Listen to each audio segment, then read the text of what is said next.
वन्देऽहं श्रीगुरुः श्रीयुतपदकमलं श्रीगुरुन् वैष्णवांश्च श्रीरूपं साग्रजातं सहगणरघुनाथान्वितं तं सजीवम् साद्वैतं सावधूतं परिजनसहितं श्रीकृष्णचैतन्यदेवं श्रीराधाकृष्णपादं सहगणललिता श्रीविशाखान्वितश्च गौराशमारम्भम् ईश्वरनेमिञ्च मध्यमाम् अस्मदाचार्यपर्यन्तं वन्दे गुरुपरम्पराम् पञ्चतत्त्वात्मकं कृष्णं भक्तरूपस्वरूपकं भक्तावतारं भक्ताख्यं नमामि भक्तशक्तिकम् वंशी विभूषितकरान्नवनीरदाभा पीताम्बरधरूणिं विफलाधरुष्ठा पूर्णेन्दुसुन्दरमुखादरविन्दनेत्रा कृष्णात् परं किमपि तत्त्वमहं न जाने। श्रीमद्भागवतं नौमि यश्वैकश्यप्रसादतः अज्ञातानपि जानाति ईश्वरवसुर्वगमानपि गङ्गातरङ्गरमणीयजटाकलापं गौरी निरन्तरविभूषितवामभागम् नारायणप्रियमनङ्गमदापहारम् वाराणसीपुरपतिं भज विश्वनाथम्।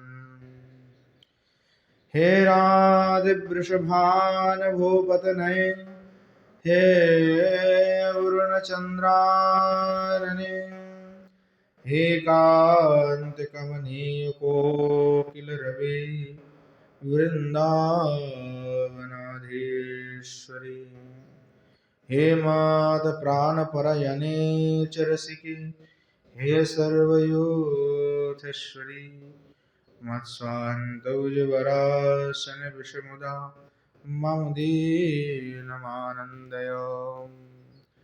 नारायणं नमस्कृत्य नरं चैव नरोत्तमं देवीं सरस्वतीं व्यासं ततो जयमुदीरये। जननी जनको वन्दिद्धरणिद्धरणीधरो सन्तानवत्सलो पूजौ सन्तनकुशलार्थिनो। श्रीरूपं साग्रजं वन्दे रघुनाथं कृपामयं श्रीजीवं भट्टयुगं च शय्यनो सुखदायकम्। येषां सहजस्निग्धानां पादरेणुमविष्णुसहाय सर्वविघ्नविनाशाय शिरसा धारयाम्यहम्। वृन्द्याय तुलसीदेवी प्रियायै केशवस्य च कृष्णभक्तिप्रदे देवी सत्यवत्यै नमो नमः। वाञ्छकल्पतरुभ्यश्च कृपासिन्धुभ्यैव च पतितानं पावनेभ्यो वैष्णवेभ्यो नमो नमः। हरे कृष्ण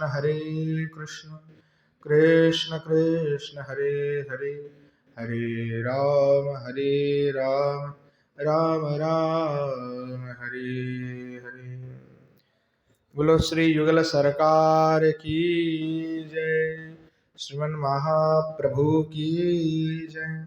बोलो जय जय श्री राधे श्याम। परम करुणामयी अखंड रसवल्लभिका श्री वृषभानुराज नंदिनी श्री किशोर जी की परम कृपा अनुकंप से नित्य सत्संग में श्री पूज्य रूप गोस्वामी पाद के द्वारा विरचित श्री स्तव माला का हम नित्य आस्वादन कर रहे हैं। और स्तव माला में श्री ठाकुर जी के जो दिव्य बाल चरित हैं उसका आस्वादन हम कर रहे थे। पूर्व दिन श्री भगवान के जो दधिहरण लीला है उसका हमने आस्वादन किया। श्री गोस्वामी पाद उसके पश्चात में श्री ठाकुर जी के लीलाओं का वर्णन आगे करते हुए यमलार्जुन भंजन का जो है लीला का वर्णन कर रहे हैं। श्री गोस्वामी पाद लिख रहे हैं, इंद्रनील मधुर प्रभंजनम हासयंत मनसः प्रभंजनम बिभ्रतं पुरट पिंगलम पटम देहि चित्तनवे नवनीत लंपटम धृतदधि मंथन दंड जननि चुंबित गंड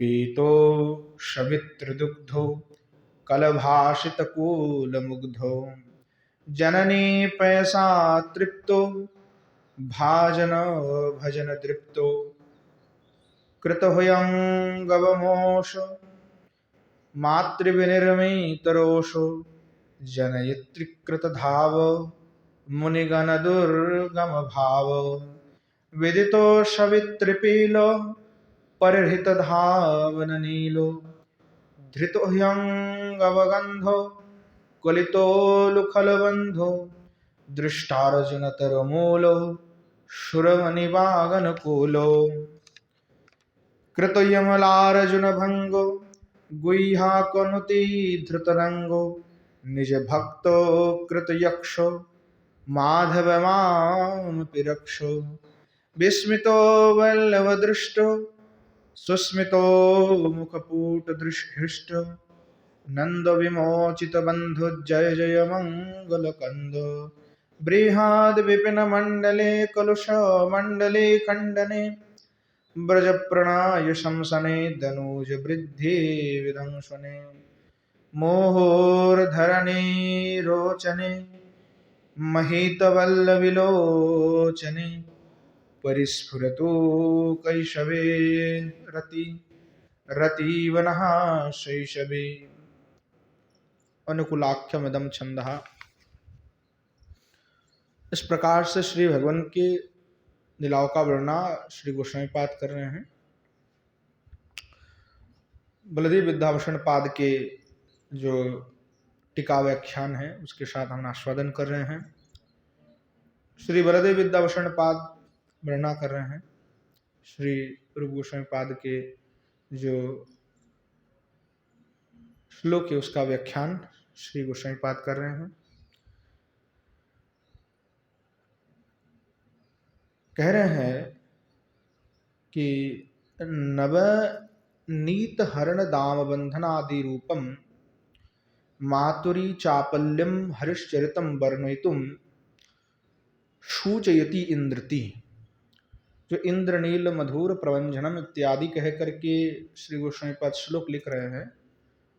तो नवनीत जो हरण भगवान ने किया और दाम बंधन अर्थात श्री भगवान को जो श्री मैया ने उदुखल में बांध लिए, वहाँ जो लीला है, जो भगवान हरि ने जो चापल्य किया और मैया ने उनको उदुखल में बांध दिया, तो वहाँ जो लीला है उस लीला का सूचना करते हुए इंद्रति शब्द आदि का प्रयोग कर रहे हैं।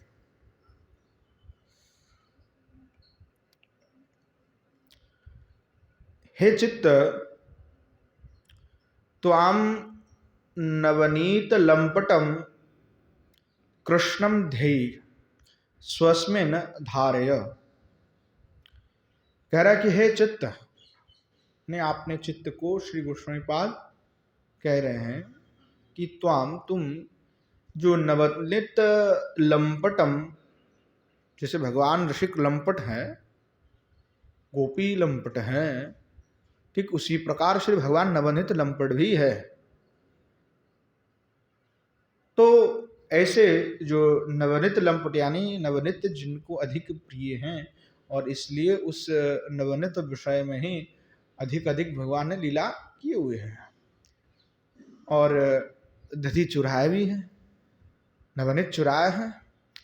तो नवनीत लंपटम जो वहाँ जो कृष्णचंद्र है, जो बाल स्वरूप, जो नवनीत जिनके प्रिय है, जो नवनीत चोर आदि क्रिया कर रहे हैं, ऐसे जो कृष्ण हैं उसका ध्यान करो। यानी धैर्य स्वस्मिन धारयो, हे चित्त तुम उन कृष्ण के जो इस प्रकार के जो नवनीत चोर कर रहे ऐसे जो भगवान कृष्णचंद्र हैं, उन स्वरूप का सर्वदा ध्यान किया करो। तो रूप गोस्वामी पाद की वाक्य है, हमारे नहीं है, क्योंकि अनेकों का कथन है कि बाल स्वरूप का प्रयोजन नहीं है, कि जो अष्टकालीन करते हैं तो कहते हैं कि बाल स्वरूप को बिल्कुल ही वो इग्नोर करते हैं कि नहीं, बाल स्वरूप आदि का भगवान के चिंतन नहीं करना है। परंतु जब श्री गोस्वामी पाद के इन स्तुति और स्तव को पढ़ा जाता है, आचार्य की टीका हम देखते हैं, तो उसमें फिर ये प्रयोग आता है कि श्री भगवान के जो बाल चरित्र आदि हैं उस पर गोस्वामी ने बार बार कहा है कि जो भगवान कृष्णचंद्र कैसे अद्भुत लीला कर रहे हैं, ये सब माधुर्य युक्त लीला है। तो इनके चिंतन करने से या उसके ध्यान करने से कोई दोष बिल्कुल ही नहीं है। तो गोस्वामी पाद इसलिए कह रहा है कि जो भगवान की यह लीला है, और कौन से लीला हैं तो आगे आगे बताएंगे कि कौन से भगवान के लीलाओं को हृदय में धारण करने की बात कर रहे हैं। कह रहे हैं तथापि तब तवापि नवनीत तलाभ भाविति भावः कीदृशम इंद्रनीलस्यैव प्रभाम यशतम। तो भगवान तो नवनीत चोरी कर रहे हैं, पर भगवान के उन दिव्य स्वरूप का अगर आप चिंतन करते हो, है चित्त तुम अगर उस भगवान के दिव्य स्वरूप का चिंतन करते हो तो तुम्हें भी भाई नवनीत का प्राप्ति हो जाएगा। यानी भगवान के जो परम रस हैं उस रस की प्राप्ति तुम्हें भी हो जाएगा, इसमें कोई भी आश्चर्य नहीं है। दधिसारम नवनीतम इति हलायुधा, यानी दधि की जो सार है उसको नवनीत, दधिसारम अथवा नवनीतम इत्यादि शब्द से कहा जाता है। कीदृशम, भगवान कैसे हैं। जो रूप गोस्वामी पाद कह रहे हैं कि जो नवनीत चोरी कर रहे हैं जो कृष्णचंद्र है उनके ध्यान करो, तो भगवान के और कौन से स्वरूप हैं जिनके हम ध्यान करें। कह रहे हैं कि इंद्र नीलस्यैव प्रभा यश्वतम, भगवान इंद्र नीलमणि की कांति की जैसी आपकी अंग की कांति है, श्याम कांति है। तो ऐसे श्याम कांति युक्त यो कृष्ण है। यनम ब्रजवासिनम जाति ऐक्यवचनम विविधैर विनोदैर हासयंतम। तो जो श्री भगवान आपने बाल लीला करते हुए आपने जो जन हैं, जो ब्रजवासी जन हैं, उनको, उन सभी को एक साथ में विविधुर विनोदैर हासयंतम, अनेक प्रकार के लीला करते हुए उन ब्रजवासियों को हास्य रस में जिन्होंने डुबो दिए हैं, यानी उनको आनंद प्रदान की हुई है, ऐसे जो श्री भगवान कृष्णचंद्र हैं। और अनासहा शकटस्य प्रभंजनम, और जिसने शकट का भंजन किया हुआ है, कर्तृन्यु, ये तो व्याकरण के लिए कहा है, पुरोटो पिंगलम स्वर्ण वर्ण पटम विभ्रातम, और स्वर्ण के जैसे वसन जिन्होंने धारण की हुई हैं, ऐसे जो श्री भगवान कृष्ण चंद्र है, हे चित्त, हे नवनित लंपटम कृष्णम, हे चित्त त्वम नवनित लंपटम कृष्णम ध्येयी, अर्थात ऐसे जो भगवान कृष्णचंद्र हैं उनका तुम ध्यान किया करो।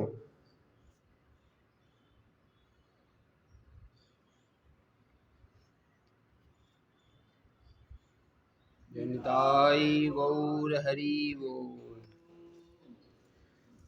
तो ऐसे जो भगवान कृष्णचंद्र है, जो श्री ठाकुर जी, उनकी ध्यान करने के लिए श्री रूप गोस्वामीपाद कर रहे हैं, और हमें उपदेश नहीं कर रहे हैं, अपितु स्वयं कह रहे हैं कि हे चित्त, तुम अपने चित्त को कह रहे हैं कि तुम इसका ध्यान किया करो, ऐसे कृष्णचंद्र का ध्यान करो, और उसका फल प्राप्ति क्या है कि तुम्हें भी उस रस की प्राप्ति हो जाएगा, श्री ठाकुर जी के चरण कमल की प्राप्ति हो जाएगा।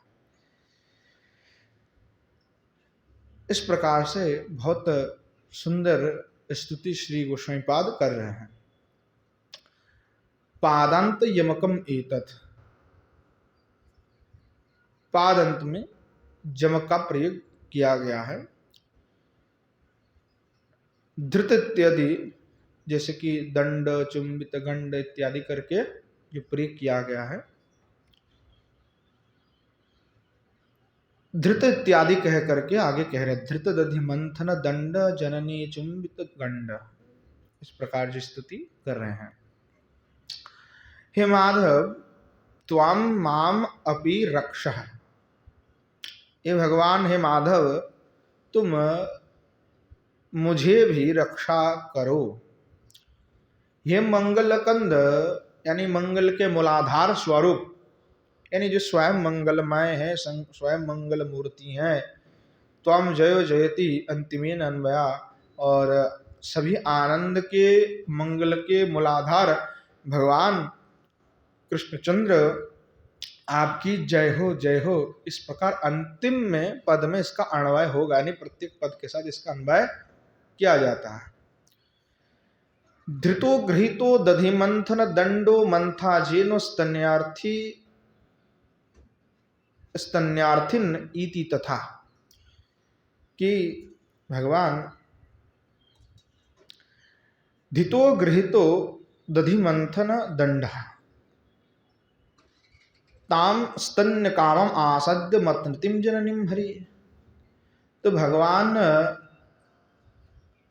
आपने क्या किया, धृतो गृहीतो दधि मंथन दंड, जब दधि मंथन कर रहे हैं मैया, कि मैया दधि मंथन कर रहे हैं, तो आपने जो दंड जैसे घुमा रहे हैं मंथन करने के लिए, तो भगवान आए, श्री ठाकुर जी आए, और ठाकुर जी आकर के वहाँ जो दंड है उस दंड को पकड़ लिए, दंड को पकड़ लिए, तो मैया रुक गई।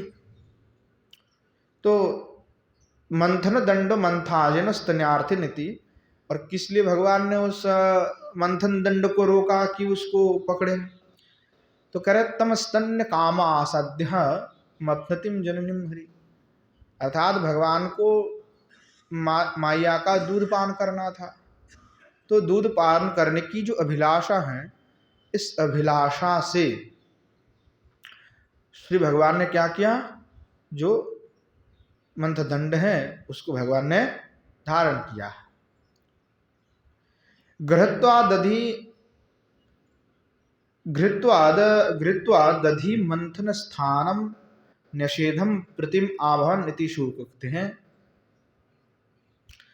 जो श्री भगवान ने जो धारण किया उस दंड का, उससे जो दधि मंथन करने का निषेध भगवान कर रहे हैं कि अभी दधि मंथन और नहीं करना है, हमें अभी दूध पीना है, इस प्रकार भाव श्री भगवान व्यक्त कर रहे हैं। तो प्रीतिम आभन इति शुक उगते हैं, तो मैया तो श्री ठाकुर जी को बड़े ही प्रेम करते हैं, तो श्री सुखदेव भगवान कहते हैं जनन्या तक्त दधि मंथनया चुंबितो गंडो यश्यांशे निहितस्यति तथा और मैया बहुत ही प्रेम भगवान को करते ठाकुर जी को। तो मैया ने जब दधी का दंड भगवान ने पकड़ा, मंथन दंड, तो श्री ठाकुर जी जैसे पकड़े तो मैया ने क्या करी कि त्यागतम दधि मंथनया, यानी मैया ने दधी जो मंथन कर रहे थे वो कार्य बंद कर दिया, परित्याग कर दिया। और परित्याग करते हुए चुंबितो गंडो यश्यांके, यानी श्री भगवान के गंडदिश धारण पूर्वक श्री भगवान के यश्य अंके निहित स्तुति, भगवान के मुख में भी चुंबन प्रदान मैया ने किया है और करके श्री भगवान को स्तनपन कराने लगे। तथा पीतम सावित्री मात्र दुग्धम जन, उसके बाद में मैया ने उनको दूध पीना प्रारंभ किया तो भगवान दूध पीने लगे। सावित्री जननी मातति धनंजय, सवित्री, तो सवित्री शब्द का अर्थ जननी होता है, धनंजय कोश में इसको कहा गया है। कल भाषितानम कुलीन मुग्ध ही मात्रा सहो कृत मधुर संवाद इत्यार्थ है। अब जब श्री भगवान मैया का दूध पान कर रहे हैं तो उस समय श्री भगवान क्या कर रहे हैं कि मैया के साथ में भगवान कल भाषितानम, यानी भगवान अभी उतना अच्छे से बोल नहीं पाते हैं, तो अस्फुट जो वाक्य होते हैं, यानी जो पूर्ण वाक्य नहीं है, ऐसे आधी अधूरी जो वाक्य है, वाणी है, उसको भगवान कह रहे हैं। और कल भाषितनम कुलीन मुग्ध, और वो वाक्य को श्रवण करके जो मैया यशोदा है वो बड़े ही आनंदित हो रही है। कृतु मधुर संवाद, तो भगवान आपने मैया के साथ ऐसे अस्फुट वाणी के द्वारा मधुर संवाद किया जिससे श्री यशोदा जो है बड़े आनंदित हो गई। यनन्या पैसा तृप्त है कि भगवान आपने मैया का दूध पिए परंतु आप तृप्त नहीं हुए, और अतृप्त हुए भगवान आप। और कैसे अतृप्त हुए, पहले स्वापुत्र पेयस्य गोदुग्ध उत्सिच्य मानस्य संभालने तस्य गमनादिति भावः। तो श्री ठाकुर जी महाराज तो स्तनपान कर रहे थे और इधर क्या हुआ, मैया दूध जो है चढ़ा करके आए थे चूल्हे पे। दूध जो चढ़ा करके आए हैं तो जैसे ही दूध क्या होता है, स्वाभाविक जो है वो उफान मार देता है, थोड़ा सा आग में जाता है तो अपने आप उबल जाता है बिल्कुल। तो जैसे ही उत्सुच्यमानम, यानी दूध जैसे ही गिरने वाले थे तो मैया ने देखा अरे दूध गिर जाएगा, दूध गिर जाएगा, तो तुरंत क्या किया, भगवान को वहीं पे छोड़ करके फिर दूध संभालने के लिए चली गई। शुच्यमान संभालनम तो अगमनत्व भाव, उसको दूध की जो है दूध गिरना आ जाए इसके लिए भगवान को छोड़ करके चले गए। तो माम हित्वा गतम गतासि त्वद्गृहे अर्थनाशम करिष्यामिति भाजनानम दध्यादि पात्रम भंजनी दृप्त है। तो भगवान को बड़ा गुस्सा आया, ठाकुर जी को बड़ा गुस्सा आया कि माम हित्वा तुम, कि मुझे छोड़ करके तुम चली गई, तम गतवासी त्वाद गृहे अर्थनाशम करिष्यामि, तुम्हारे गृह में आव जो अर्थ है उसका मैं नाश कर दूंगा। यानी अर्थ का क्या स्वरूप क्या कि दधि न बनित आदि का मैं भंजन कर ही दूंगा, सब भांडा फोड़ दूंगा, तुमने मुझे छोड़ करके चले गए। तो भगवान को बड़ा गुस्सा आया और उसने संकल्प कर लिया। तो भाजनाम दधि पात्रणम भंजने दृप्त है, और भगवान ने क्या किया, दधि आदि जितने पात्र है वो सबका भजन करने लगे, भंजन करने लगे, तोड़ फोड़ करने लगे, हाथ पैर चला चला करके खूब फोड़ दिए। कृतः स्वयं भोक्तुम कुपित्यश्च प्रदातुम हयंगवरम नमृतम मृजशिष्टजेन। तो भगवान ने क्या किया, खूब फोड़े और स्वयं भक्तुम, थोड़ा बहुत कुछ खाया कि भैया दूध तो मैया ने खिलाया ना, पिलाया ना, अब यही नवनीत खा लेता हो। तो थोड़ा बहुत जो है इन्होंने ग्रहण किया और बाकी क्या करा, कुपित्यश्च प्रदातुम, बंदर को खिला देने लगे, बंदर को बुला करके खिलाने लगे। और आज हम बंदर को भगा रहे हैं, तो हयंग विराम, ठाकुर जी खिला रहे और हम भगा रहे हैं। तो ठाकुर जी की प्रेम कैसे है और हमारे प्रेम कैसे है। हमारे पास वस्तु उपलब्ध, हम करें भगाओ बंदर भगाओ, पकड़ पकड़ कर कहीं और ले जाओ वृंदावन से, वृंदावन हमारे हैं। और ठाकुर जी कह रहे नहीं, आओ आओ सरकार, हमारे घर पे आ जाओ, जितना नवनीत और माखन खाना है खा जाओ। हृदय में ऐसा कभी भाव हुआ कि चलो हम तो यही खिलाएंगे, जो खराब हो रहा है सामान जो फेंकना है वही बंदर को खिलाएंगे। ऐसा कभी मन में हुआ कि चलो बाजार से हमने कुछ खरीद के लेके आए, बहुत बड़ी अच्छा वस्तु, और बंदर को खिलाया हमने, खिलाया। कभी कभी कभी होता है कि चलो कोई केला खिलवा दिया जाए, कोई कोई खिलाते हैं, तो वीडियो वगैरह भी चलो बनाते हैं, वो तो अलग विषय की ट्रस्ट में दिखाना है कि हमने बंदरों का सेवा किया है। तो क्या हम कोई अच्छी वस्तु का, केला छोड़ करके चलो कोई महंगा वस्तु खिला दे, खिलाएंगे? बोले नहीं खिलाएंगे, बंदर को तो भगाएंगे।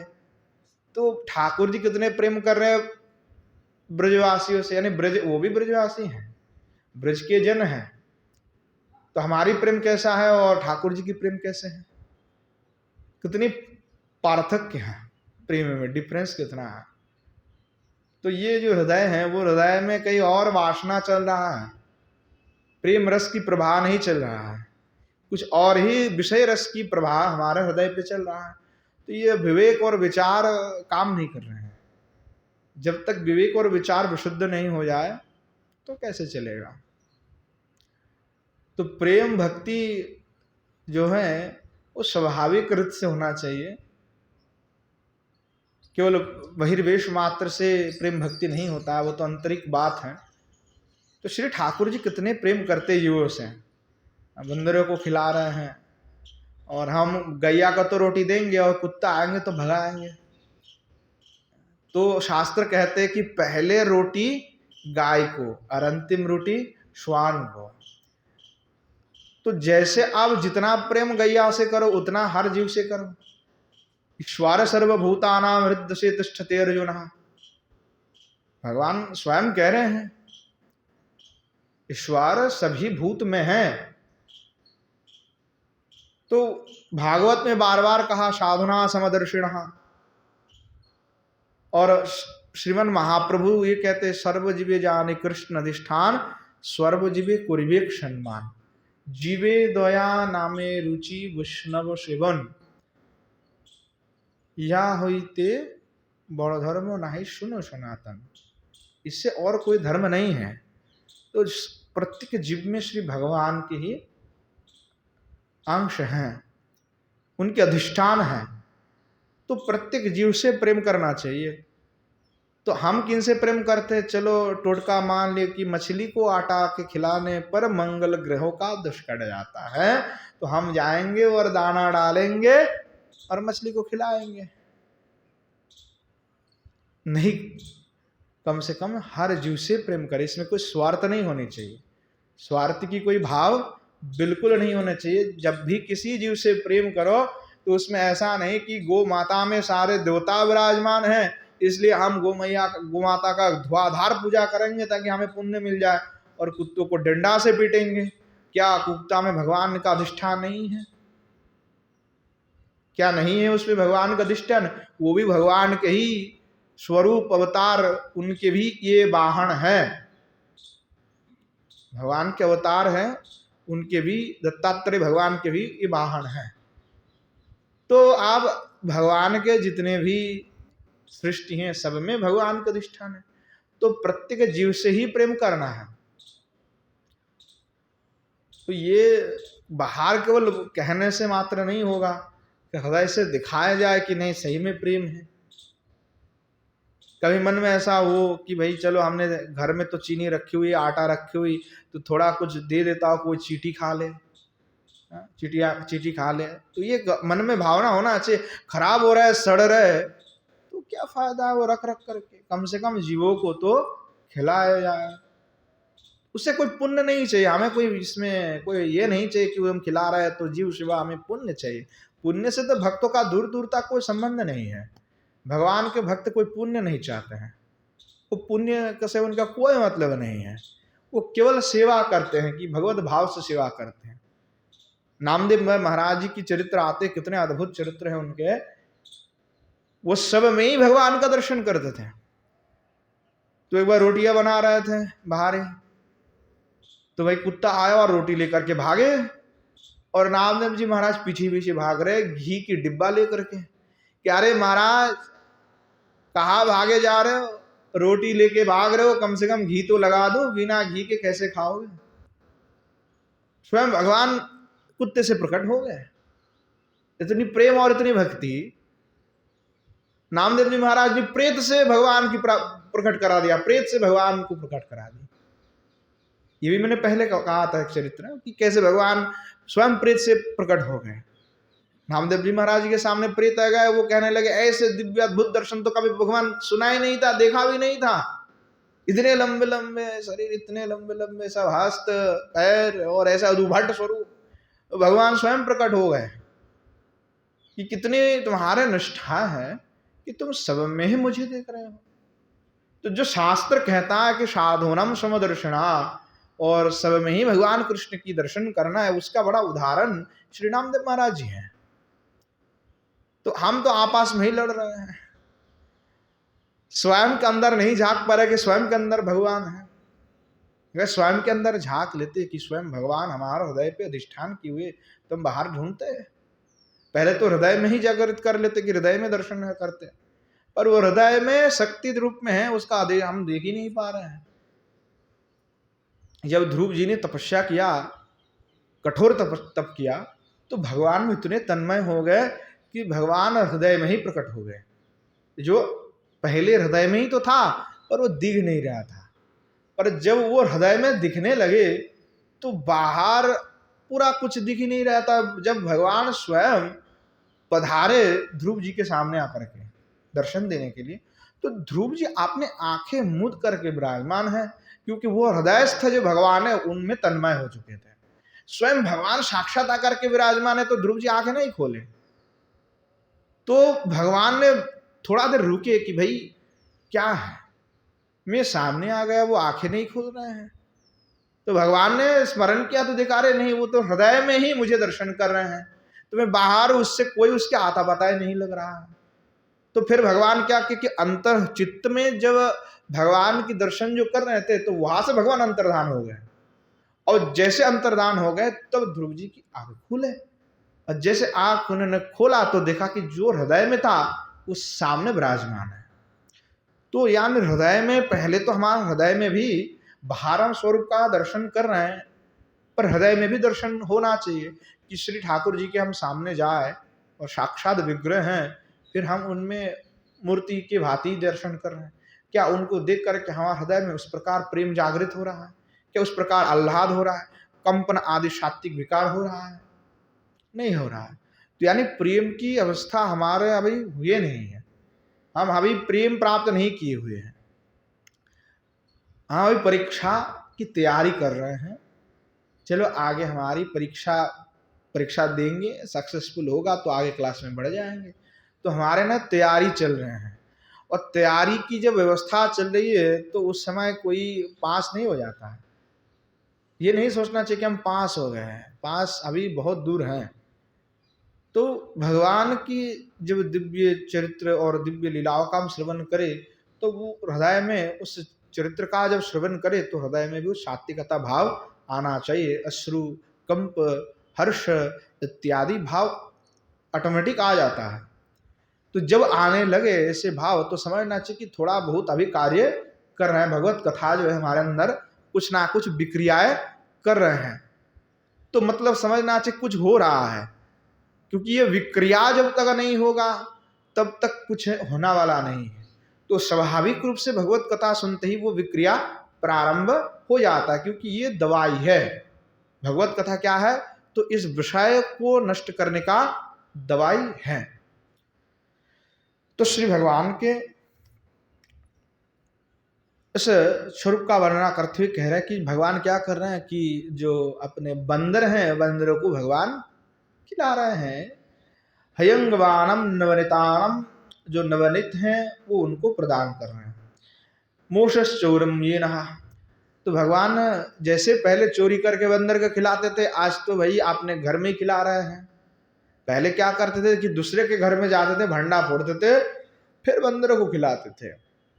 और आज भगवान स्वयं के घर में भंडा फोड़े, कि भाई पहले पहले दूसरे दिन का खिला, चलो अपने घर का खिलाते हैं। मातरी विनिर्मित हो कृतरोष जिन्हा, और मैया ने जैसे देखा, और जैसे देखा, देख करके ही मैया का तो बड़ा रोष हो गया। अरे तू स्वयं खाता तो ठीक है, और सारे का सारे फोड़ भी दिया, और फोड़ करके क्या कर रहे हैं कि बंदर को खिला रहे हैं। तो मैया को बड़ा गुस्सा आया। मातरी विनिर्मित कृतरोष जिन्हा, भगवान के ऊपर बड़ा रोष आया, क्रोध आया। एवं महाशुका श्री सुखदेव भगवान कहते हैं, तमंक मारूढ़ मपायम स्तनम स्नेहुश्रुतम सस्मीत मिक्षति मुखम आतृप्त मुत्सृज जवेन सा यावुसच्च माने पयसी तुरिश्रुते सजात कूप स्फृतारुणाधरम शमदुष्यदधिर्मंड भाजनम भित्वा मृषास्त्रदृश्यरश्मना अर्हर जघास हयंगवंतरम गत इत्यादि। तो श्री भगवान देखा कि मैया बड़े रुष्ट हो गए। अब जैसे देखा, ये जो भागवत का प्रमाण दिया, जो पहले हमने बात कही, इन्होंने भागवत का प्रमाण दे करके गोस्वामी पर सिद्ध कर रहा है कि जो मैं कह रहा हूं तो वो भागवत के आधार पर कह रहा हूं। ऐसा नहीं कि मैंने स्वयं से कुछ कहा, वो भागवत जी के आधार पर कह रहा है। तो कह रहे हैं कि ततो समगत्यार्थ ध्वंसम पश्यांत जनयत्री मात्रा कृतो धावो घृतुम पश्चातम शीघ्र गतिश्य पलायमानस्य तथा। तो मैया जो है रुष्ट हो गए और कहने लगे, रुक जा रहा, आज तेरे को देखता हो, पकड़ता हो, रुक, आज तुझे तो क्षमा नहीं करेंगे। मैया ने जो डंडा उठाया, और भगवान जो देखी कि मैया तो भाई आज बड़ा ही रुष्ट हो गए, और भगवान के नेत्र जो है कंपित होने लगे। डर, भगवान के नेत्र में, आंखों में आज डर दिख रहे हैं। भगवान डर गए बिल्कुल। तो जैसे ही मैया ने कहा, रुक जा, तुझे आज पकड़ता हूं, रुक, बांधने के लिए दौड़े मैया ने कि रुक, तुझे आज बांध के रखूंगा, रुक जा रहा। अब भगवान क्या किए, देखा कि मैया जैसे मैया पकड़ने के लिए दौड़े, तो भगवान भी भय से भागने लगे। धावो घृतुम पश्चात शीघ्र गतिर्यस्य पलायमानस्य तथा। अब क्या हुआ कि मैया जैसे भागे पकड़ने के लिए, तो तुरंत भगवान भी दौड़ लगा है, और भगवान शीघ्र गति, और ऐसे भगवान भाग रहे हैं कि मैया पकड़ नहीं पा रहे हैं। पलायमानस्य, भगवान भाग रहे हैं, पलायन कर रहे हैं। तो कह रहे कि मुनिगणान दुर्लभो भावो मानस लाभो यश मातृभीतस्यति, कि कह रहे हैं कि जो मुनिगण है, जो मुनिगण भी भगवान को पाने के लिए ऐसे ही भागते हैं, यानी कितने कठोर से कठोर तपस्या आदि करते, परंतु दुर्लभो मुनिजनन, भगवान क्या है, दुर्लभ है मुनिजन के लिए। वो भागते तो हैं पर मिलते नहीं है। तो कह रहे दुर्लभ जो मुनिगण के लिए भाव है, यानी मनस अलाभो भी यश, यानी मन में भी ऐसी भाव मुनियों को नहीं मिल पाता है, जो भाव आज यशोदा को प्राप्ति हो रहा है कि भगवान जो सब कुछ के नियंता है, अखिल विश्व ब्रह्मांड के रचयिता है, वो आज श्री मैया की डर से भाग रहे हैं, जिनकी कृपा नेत्र कटाक्ष मात्र में ही, केवल इच्छा मात्र से ही समस्त विश्व ब्रह्मांड का प्रलय हो सकता है, और वह जो श्री भगवान है वह मैया की डर से भाग रहे हैं, पलायन कर रहे हैं। तो कर ऐसे भाव मुनि जन मानस में भी नहीं सोच सकते हैं। यश मातृभृतस्यति तथा, जो मैया की भय से भगवान भाग रहे हैं। ननु तादृशो मात्रा कथम धृतस्तत्राह। तो कह रहे हैं कि जो शंका कर रहा है कि जो भगवान माता के भय से भाग रहे हैं, तो माता पकड़ नहीं पा रहा है, मुनिजन भी नहीं पकड़ पाते हैं, तो माता ने कैसे भगवान को धारण कर लिया, फिर कैसे पकड़ लिया।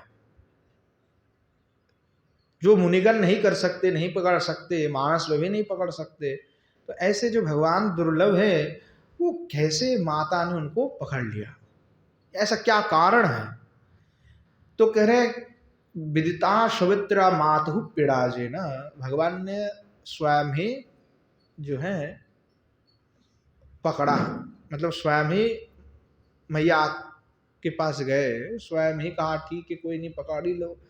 क्यों? बोले कि विदित्वा, अपनी जो मैया है, विदित्वा जान करके, सवित्रिया मातु पीड़ा, यानी मैया जो भाग रही हैं वो भागम भाग देख करके उनकी मैया को पीड़ा हो रही है, इसलिए श्री भगवान पकड़ में आए कि चलो नहीं तो मैया को बहुत अधिक पीड़ा होगी।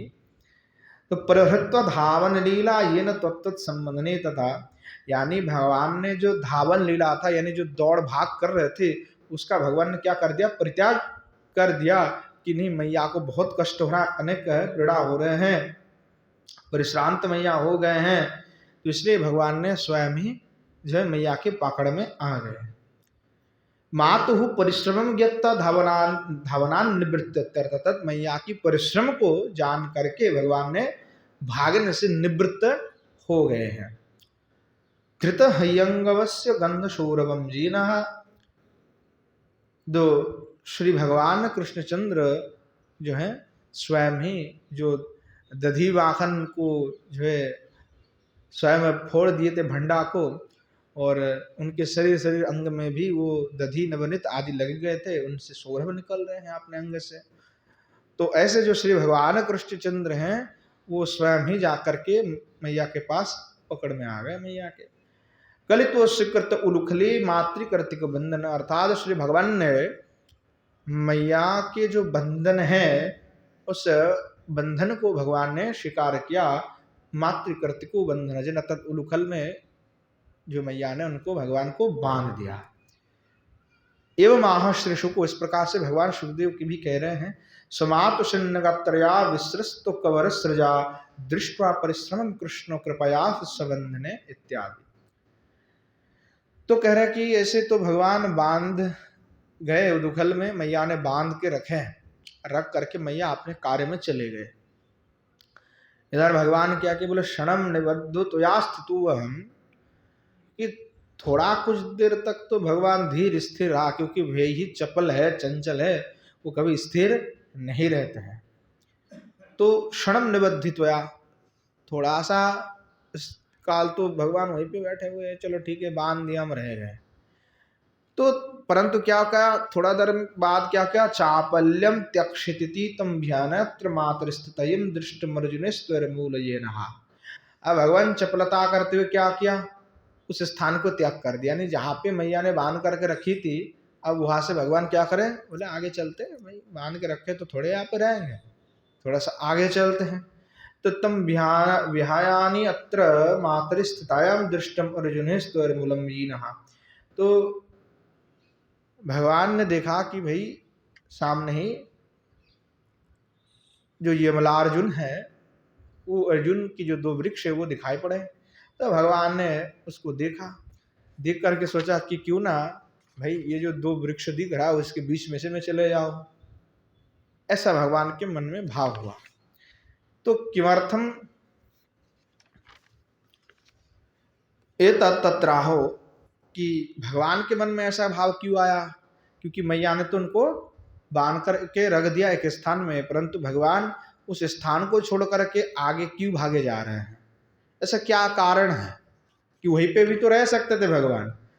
परंतु भगवान क्या किए, जो मैया ने जिस स्थान में उनको रखे थे वहां उस स्थान को छोड़ करके जो यमलार्जुन है उसको देख करके भगवान उस ओर बढ़े। क्यों, तो करे सूर मुनिर नारदस्व, जो सूर के मुनि हैं, यानी देवताओं के लिए भी वंदनीय जो मुनि हैं, जो नारद हैं, वो कृष्ण के भगवता वाम शाप विमुक्ष भाविती, वो कृष्ण के द्वारा, जो भगवान कृष्णचंद्र है उनके द्वारा शाप की विमुक्षण होगा, यानी शाप की मुक्ति होगा, वो उन्होंने प्रतिज्ञा दिया था। उन्होंने कहा था, किसने कहा था, कि नारद जी ने कहा था कि नल कुबेर को, कि भाई तुम्हारा कल्याण हो जाएगा।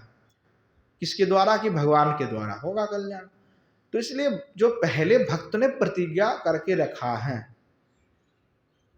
वाक् तस्य अनुकूलम प्रतिपालक, अर्थात भगवान भक्त के जो वाक्य हैं, अगर भक्त ने ऐसे कोई वाक्य कहा है तो भगवान उसका परिपालन अवश्य ही करते हैं। तो नारद जी की वाक्य को प्रतिपालन करने के लिए भक्त की जो प्रतिज्ञा, भक्त ने जो कहा कि भगवान आपकी मंगल कर देंगे, तो इसलिए भगवान ने उनकी वाणी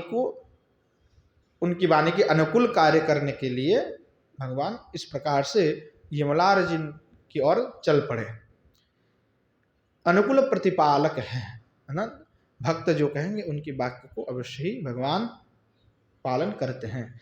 तो भगवान क्या है, तो भगवान भक्त पराधीन है। अहम भक्त पराधीनम ह्या भक्त स्वतंत्र वही, जो भक्त हैं वो स्वतंत्र हैं, परंतु मैं भक्त के पराधीन हूँ। भगवान इस प्रकार से कहा कि हमारे जो भक्त हैं वो स्वतंत्र हैं, पर मैं भक्त के पराधीन हूँ, अधीन में हूँ, तो उसका पालन कर रहे हैं। वो पूर्व में भी ऐसे ही दिखा गया, जब कुरुक्षेत्र में युद्ध हुआ तो श्री ठाकुर जी ने प्रतिज्ञा किया कि भाई हम अस्त्र नहीं उठाएंगे, और पितामह भीष्म ने प्रतिज्ञा किया कि भगवान हम प्रतिज्ञा करते हैं कि आपको अस्त्र उठा करके छोड़ेंगे। तो भीष्म ने ऐसी प्रताप से परम युद्ध किया, जिस ऐसे प्रचंड युद्ध किया। अब जब युद्ध किए तो अर्जुन भी उनके सामने बिल्कुल टिक नहीं पा रहे थे। तो भगवान को बड़ा क्रोध आया कि भाई आज तो कुछ कर ही देता हूँ। तो जो रथ की पहिया है नीचे गिरे थे, भगवान वही उठा करके दौड़ पड़े। तो विष्णु जी प्रणाम करके कहा कि प्रभु हम तो तैयार है, चलो हमारी गर्दन काट ही लो। तो अर्जुन जो है पीछे भगवान के चरण पकड़ करके कहने लगे प्रभु आपने तो कहा था अस्त्र नहीं पकड़ेंगे। तो उधर विष्णु जी आगे से कहते कि हम कहते ना आपको अस्त्र उठा करके छोड़ेंगे। तो भगवान भी विनोदी हैं, ऐसे ही थोड़े हैं हमारे कृष्णचंद्र। तो ठाकुर जी कहते हैं कि भैया हमने कोई प्रतिज्ञा नहीं तोड़े हैं। विष्णु जी कहे आप प्रतिज्ञा तोड़े हैं, आपने अस्त्र उठाया। तो भगवान इधर से कहते हैं हमने कोई प्रतिज्ञा नहीं तोड़े हैं। बोले क्यों भगवान, आप तो कह रहे थे कि हम अस्त्र नहीं उठाएंगे। बोले ये तो हमारी दूसरी प्रतिज्ञा है। हमारे पूर्व प्रतिज्ञा क्या है, ये हमारे पूर्व प्रतिज्ञा है कि हम भक्त पराधीन। तो भक्त की मन में जो अभिलाषा हो, भक्त जो कहे उन वाक्य का प्रतिपालन तो मैं स्वयं करता ही हूँ। तो तुम्हारी इच्छा थी कि मैं युद्ध में अस्त्र उठाओ, ये तुम्हारा इच्छा है, और मेरा पहले अनंत काल से पहले मैंने प्रतिज्ञा करके रखा है। मेरा मुख्य प्रतिज्ञा हुआ है, ये तो गौण प्रतिज्ञा है, ये तो अभी कुरुक्षेत्र के युद्ध के लिए प्रतिज्ञा किया हुआ है।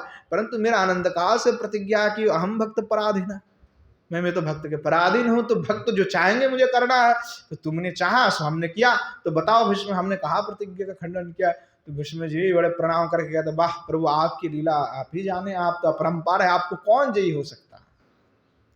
ऐसे भगवान कृष्णचंद्र है। तो आज भी श्री भगवान अपनी वाक्य का प्रतिपालन करने के लिए उद्धार कर रहे हैं। क्यों, नारद जी ने कहा था कि भगवान आपका मंगल विधान करेंगे इस वाक्य से।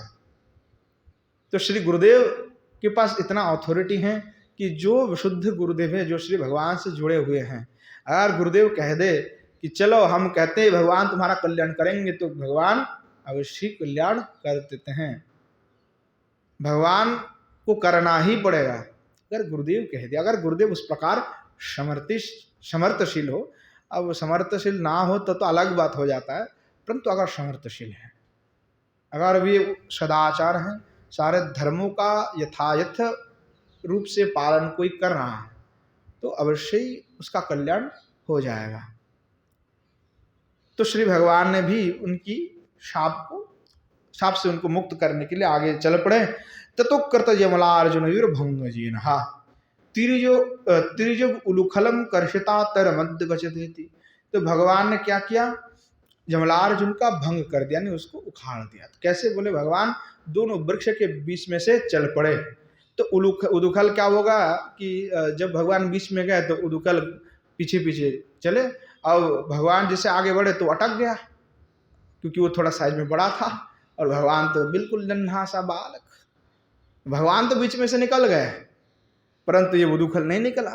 तो भगवान थोड़ा सा जोर लगा कि चलो अब अटक गया है भाई, पीछे कौन मोड़ के देखते हैं, हम पीछे नहीं मोड़ने वाले, हम तो आगे बढ़ते हैं, हम पीछे नहीं देख मुड़ते हैं, हम आगे बढ़ते हैं। भगवत भक्तों को भी पीछे नहीं देखना चाहिए कि पीछे क्या हो गया सो हो गया, उसे क्या मतलब है, जो हो गया सो हो गया, खत्म। और वो इसको स्मरण रखेंगे तो फिर दिमाग में स्टोर करेंगे तो फिर वो चिंतन करना पड़ता है। देखो जो हो गया वो स्टोर करके कोई फायदा है? कुछ फायदा नहीं है।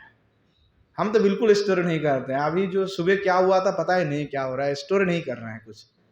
स्टोर करने से बड़ा दिक्कत है, सोचना पड़ता है। कई बार लोग आते हैं बात करते कहते कि महाराज जी, लास्ट में कहते महाराज जी कोई अपराध हो जाए तो क्षमा कर दीजिएगा। और इस बात से मुझे बहुत चिढ़ होता है। मैं कहता हूँ कि भाई बिल्कुल, अब मैं गुस्सा हो जाता हूँ तो मैं कहा बड़ा सब कुछ अच्छा था, तुमने यहीं पे बिगाड़ दिया। ये बात बिल्कुल मेरे आगे मत कहना कि महाराज कोई अपराध हो जाए तो क्षमा कर देना। मैंने कहा तुम कौन से बात कहे हो, आप मुझे उसमें विचार करना पड़ेगा कि तुमने बात करते हुए ऐसे कौन से बात कहे जो धर्म विरुद्ध है, या ऐसे कौन से बात है जिसमें अपराध हो सकता है। अब मैं उसमें विचार करूंगा, तब सोचूंगा कि इसमें अपराध हो सकता है, और उसके बाद उस अपराध को मैं क्षमा करूंगा, तो इसमें तो मेरा मुझे बहुत टाइम लगेगा। तो मेरे पास, मैं तो सोचता है नहीं, तुमने जो कहा सो कह दिया, उसमें मुझे कोई माथा नहीं मारना है। तुमने जो कहा ठीक है, जो कह दिया सो हो गया, तो बिल्कुल ये क्षमा मांगना नहीं चाहिए कोई, सब ठीक है। क्योंकि वही फिर विचार करना पड़ता है, और विचार करके सोचना पड़ेगा कि भाई कौन सी बात ठीक कहा, कौन सी बात गलत कहा, कौन सा मुझे प्रिय लगे, कौन से अप्रिय लगे। तो ये इसमें क्यों फंसना है? चाहे कोई भी बात प्रिय हो चाहे अप्रिय हो, उससे कोई मतलब नहीं होनी चाहिए। साधक के लिए भागवत जी में जब सप्तम स्कंद में और उद्धव जी को भगवान उपदेश जब किए, तो भगवान स्वयं उपदेश में कहते हैं कि साधुओं को ना तो भला सुनना है ना बुरा सुनना है, ना प्रिय ना अप्रिय। साधु के लिए कोई भी प्रिय नहीं होता है, कोई भी अप्रिय नहीं होता है। ना तो उनके लिए कोई प्रशंसा मायने रखते, ना प्रशंसा मायने रखते। ना तो साधु के लिए कोई वस्तु प्रयोजन होता है, ना कोई अप्रयोजन होता है। यानी वो निर्विकार होते, उनसे कोई भी मतलब नहीं है, और वो निष्किंचन रूप से इस धरातल पे विचारण करते हैं। इस प्रकार से जो हमारे चिंतन करते वही हमें प्राप्त कर लेते हैं। ऐसा भगवान उद्धव जी को उपदेश दे रहे हैं। तो जब श्री ठाकुर जी जिस जिस बात को कहे, इतने सुंदर सुंदर बात कहें, उसको अगर हम मानते हैं और उसको अपने जीवन पे उतार लेते हैं, तो भगवत प्राप्ति बहुत दूर की बात नहीं है। तो वो पढ़ना मात्र नहीं है, अपने जीवन पे उसको उतारना है, उसका प्रयोग करना है कि भगवान ने जो कहा, श्री ठाकुर जी ने जो कहा, उसको पूरे पूरे मानना है। तो श्री भगवान आज चले और बीच में तो आगे जैसे गए तो थोड़ा सा भगवान ने जोर लगाए, और जैसे जोर लगाए तो तत्क्षणात एकदम मूल उत्खात, यमलार्जुन जो है मूल से एकदम बिल्कुल उत्खात हो गए। ततो गुह्यो गुह्यो कुह्यो शाप विमुक्त कुंवर पुत्र नुतो धृतरंग। तो उस वृक्ष को उत्खात करते हुए श्री भगवान ने जो कुबेर के दो पुत्र हैं उनको उद्धार कर दिया। ऐसे श्री भगवान कृष्णचंद्र आप ऐसे रंग क्रीड़ा कर रहे हैं। निज भक्ति कृतो स्वसेवकताम नितो यक्षो तो जिनः। तो भगवान क्या आपने केवल इनको उद्धार किया ऐसी बात नहीं है। निज भक्ति कृतो, आपने इनको अपना भक्त बना लिया। स्वसेवकताम नितो, यानी स्वसेवक रूप में आपने इनका स्वीकार कर लिया, इनको ग्रहण कर लिए, इन यक्ष के दो पुत्र को। तो भगवान आपने इनको केवल उद्धार कर दिया ऐसी बात नहीं है, आपने इनको बड़े ही प्रेम पूर्वक इनको आपने क्या किया, सेवक पद को आपने प्रदान कर दिया। इनके अपराध क्या थे कि जब श्री नारद जी भ्रमण कर रहे तो ये जो सरोवर में अप्सराओं के साथ में क्रीड़ा विलास कर रहे थे। तो नारद जी को देख करके उन्होंने तो अपना वस्त्र धारण किया, इन्होंने बिल्कुल कोई धारण नहीं किया, है तो आपने मध्यमस्त होकर के रहते थे। तो नारद जी ने फिर श्राप दिया कि तुम जड़ ही बन जाओ। तो कई बार ऐसा होता है संसार में कि साधु संत को देख करके, इसका तात्पर्य क्या है कि साधु संत विशिष्ट महात्माओं को देख करके हम क्या करते हैं, जड़ के भांति रहते हैं। ना तो उनकी हम वंदना करते हैं, ना उनके सामने झुकते हैं। तो जब तक हम झुकेंगे नहीं तब तक कुछ होने वाला नहीं है। ये जो आजकल पहले क्या होता था, प्रणाम चरण पे होता था, धीरे धीरे वो घुटने पे उठे हैं, और आजकल तो यहाँ पे मतलब जंघ पे आकर के प्रणाम, और फिर आजकल टच करके प्रणाम होता है, गुरुजी प्रणाम, गुरुजी प्रणाम, टच करके प्रणाम, गुरुजी प्रणाम, और आगे से कई लोग आकर गुरुजी प्रणाम, ऐसे। तो आजकल जो है अस्सलाम वालेकुम दे रहे हैं, क्या क्या स्थिति है। तो धीरे धीरे बोले झुकना, वही शायद फिल्म देखे हैं कि झुकेंगे नहीं, तो झुकना ही नहीं है गुरु जी के सामने जा करके।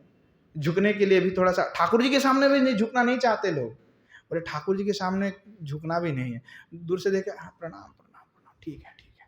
तो बोले झुकने के लिए भी जो दर्द होता है, और जिम में जाएंगे खूब हट्टा कट्टा लगाएंगे खूब, बोले अपना बॉडी बिल्ड कराना है ना, पर ठाकुर जी के सामने, गुरु के सामने आकर के झुकना नहीं है इनको। बॉडी बिल्ड करने के लिए जाएंगे तब झुकना है, जहां झुकने से काम होता है वहां नहीं झुकेंगे, और जहां झुकने की प्रयोजन नहीं है उसमें झुकेंगे।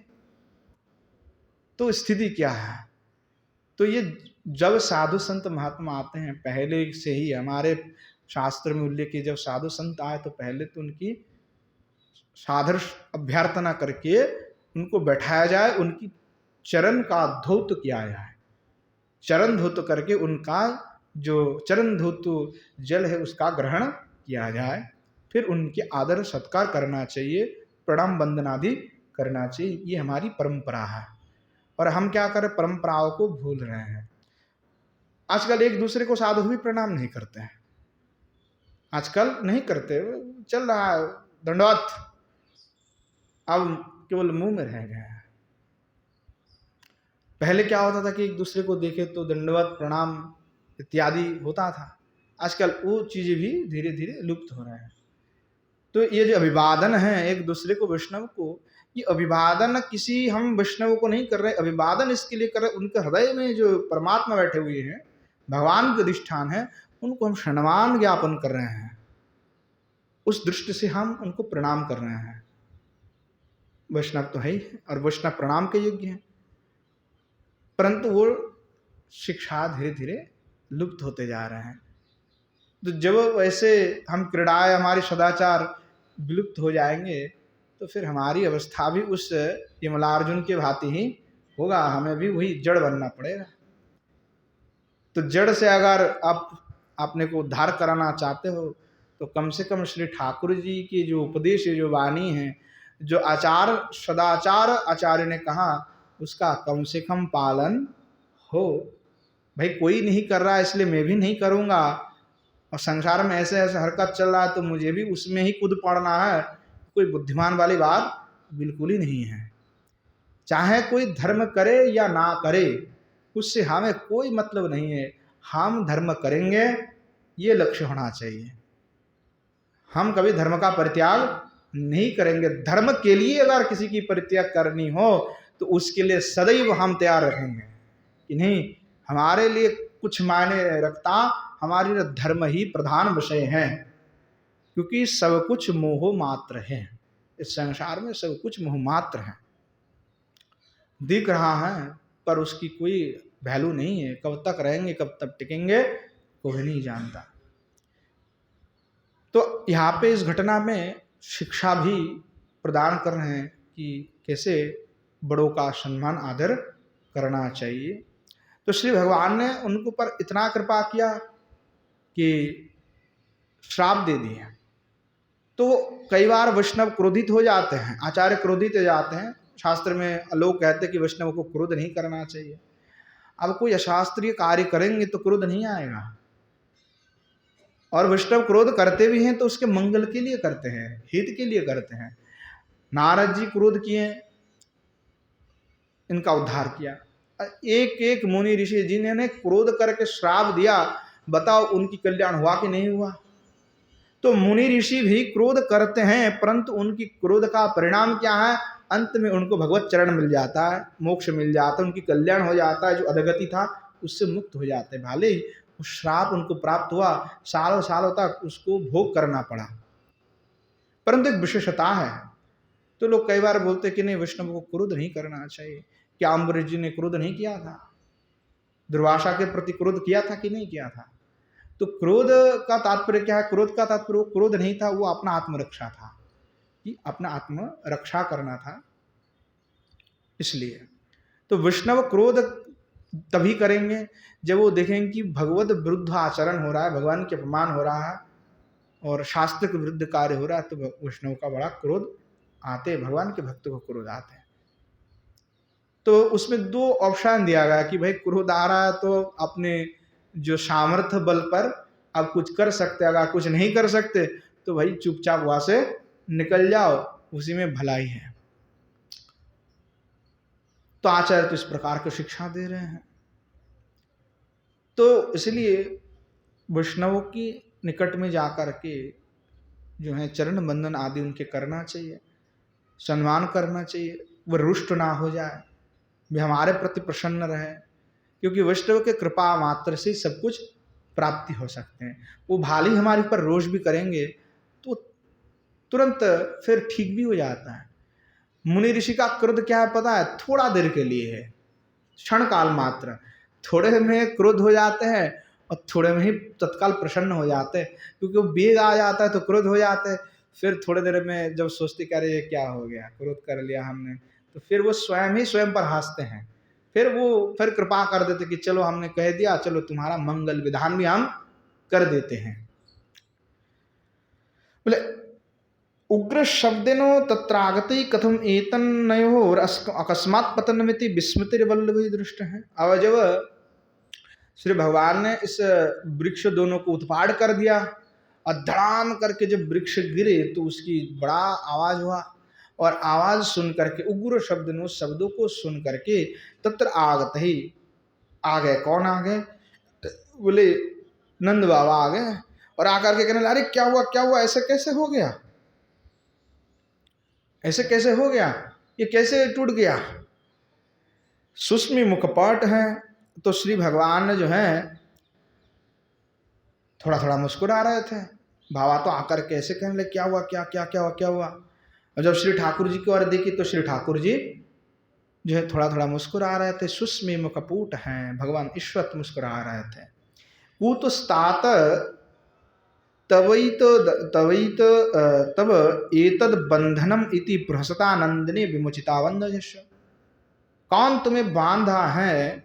ठाकुर जी से पूछने लगे कौन बांधे तुमको?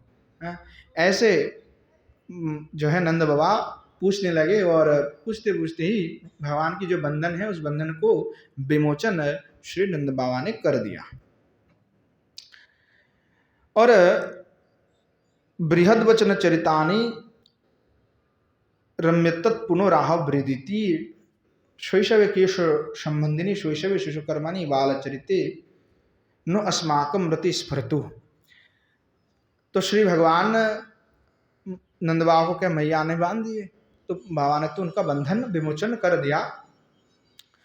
तो भगवान के यहाँ जो चरित्र हैं, जो बृहद वन चरितानी रम्यत्व, जो भगवान ने यह बाल चरित्र किया, बाल लीला किया, अर्थात इस गोकुल आदि में पूरे वृंदावन में विराजमान होकर के ठाकुर जी ने जो बहुत ही रम्य जो लीला किया है उसको पुनराह वृद्धि, उसको पुनः कहते हुए कह रहे हैं कोई शबे केशव संबंधिनी शैशवे शिशुकर्मणि बाल चरित्र नो अस्माकम अतीव्रति स्फुरतु। बोले कि भगवान जो बालक अवस्था में, शैशव में जो बाल उचित जो क्रीड़ाएं की हैं, शिशु क्रीड़ा यानी जैसे एक बच्चा क्रीड़ाएं करते हैं, वहाँ जो शिशु कर्म भगवान ने अद्भुत अद्भुत कर्म किया, बच्चा होते हुए भी बालवत आचरण भी करे और अद्भुत अद्भुत कार्य भी भगवान ने किया हुआ है। तो कह रहे हैं कि ऐसे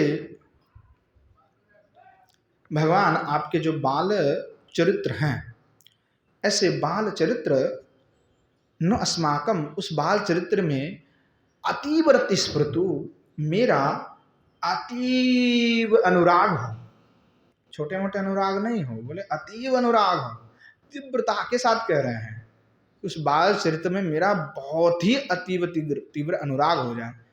तो है क्या मंजरी, पर भगवान के जो दिव्य लीला है, जो माधुर्य युक्त लीला है, उनमें अनुराग प्रार्थना कर रहे हैं, क्योंकि बाल चरित्र हैं भगवान के, और ये भी माधुरी मंडित हैं। इसलिए कह रहा कि मेरा अनुराग इसमें हो, अति अनुराग।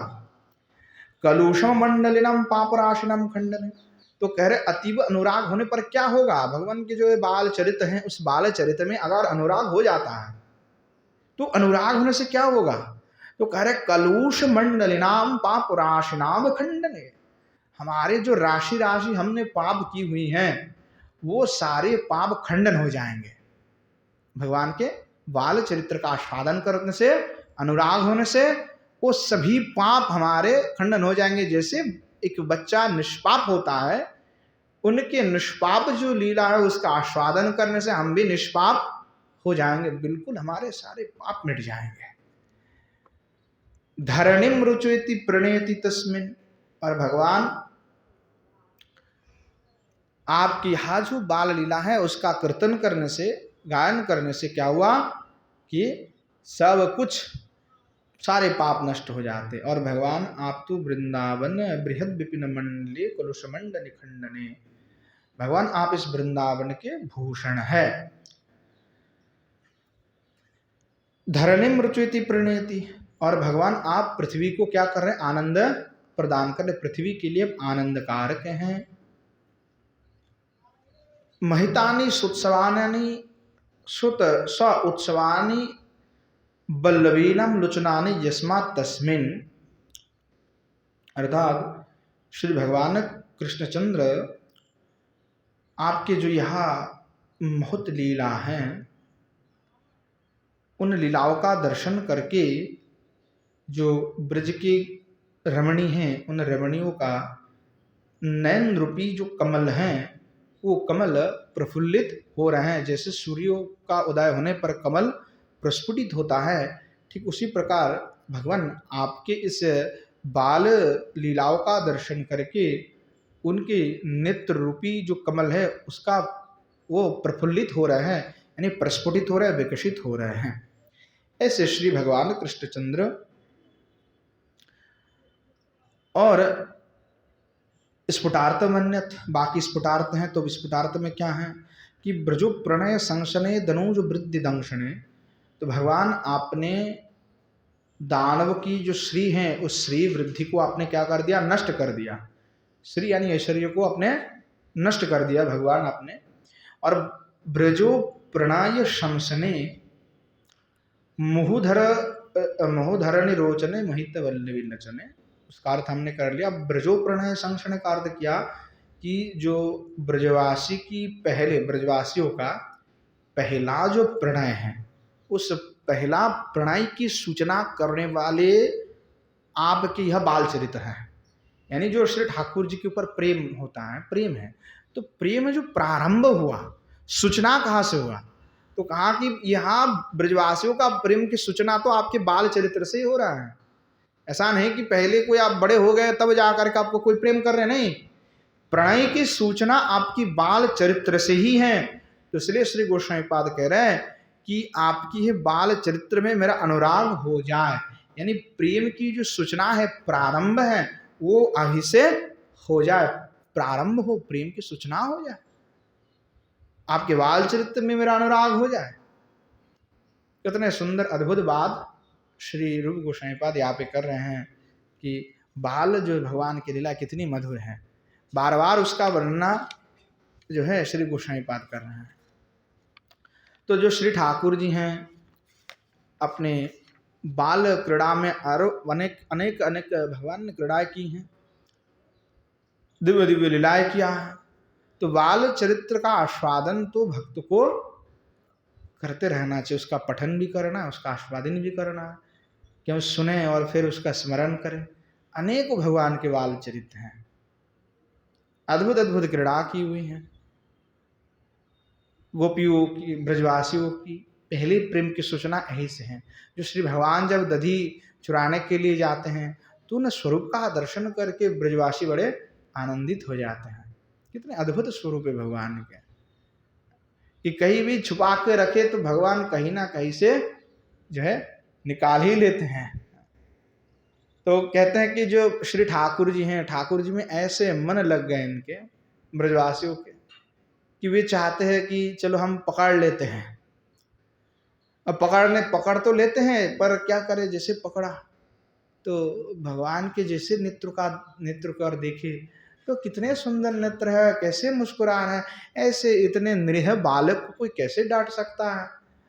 तो जो स्वयं की जो नवनीत और भांड जो फोड़ के गए, वो सारे भावना ही जो खत्म हो जाता है, सब कुछ जो है मिट जाता है कि अब उसका चिंतन ही नहीं करते हैं। ठीक है, ऐसे अद्भुत जो हैं इनके श्री ठाकुर जी के स्वरूप हैं। तो कोई दूसरे विषय जो है इनमें बिल्कुल ही नहीं है, दूसरा कोई मतलब ही नहीं है। तो गोपियां चाहते हैं कि जितने भी मैया हैं जो वात्सल्य रस में डूबे हुए हैं, वे सब चाहते हैं कि श्री ठाकुर जी मेरे घर पे आ जाए, कि कम से कम एक दिन तो हो कि वे आकर के मेरे घर पे आकर के चोरी कर ले। चाहते हैं, वो रोज नित्य जो है दधि मंथन करते हैं। मैं कई बार कहता हूँ कि मैया यशोदा की कितनी प्रेम है, और हमारी भी वात्सल्य इतनी उमड़ रही है कि मैया के पास तो अनेक अनेक नौकर चाकर सब हैं। तो मैया क्या कर रहे हैं कि चलो हम क्या करते हैं कि हम तो बड़े महाराज हो गए, तो भाई कोई काश काम नहीं करेंगे। मैया यशोदा क्या कर रहे हैं, क्योंकि वो भी राजा के ही पत्नी है, रानी है, और हम लोग भी महाराज हैं, तो दोनों में क्या अंतर है, थोड़ा सा देख लेते हैं। तो मैया उनके पास दास दसी की कोई कमी नहीं है, भरी पड़ी हुई है, चाहे कोई काम कर रहा नहीं है, सब काम लोग कर रहे हैं। तो कौन से मैया यशोदा काम कर रहे हैं, कह रहे जो श्री ठाकुर जी के लिए जब दधि मंथन करके नवनीत निकालते हैं तो श्री मैया स्वयं करती हैं, कोई दूसरे की अपेक्षा नहीं करती। कहती है कि नहीं, दूसरे कोई नौकर से करवाऊंगा तो पता नहीं कौन से भाव में बैठती हुई वो करेंगे, और फिर उसको खा करके मेरे ठाकुर कृष्ण का जो शरीर बिगड़ जाएगा। क्योंकि कहते भी है शास्त्र कि जिस भाव में कोई रसोई कर रहा है तो उससे वो खाने में भी उस प्रकार के गुण चले जाते हैं, तो वो खाने पर भी फिर लोगों क्या होता है, फिर उल्टा रिएक्शन हो जाता है, वो गुण हमारे अंदर आ जाता है। तो मैया स्वयं कर रही हैं, और चलो आज करके रख दिया तो चलो 10 दिन तो चलना चाहिए कम से कम।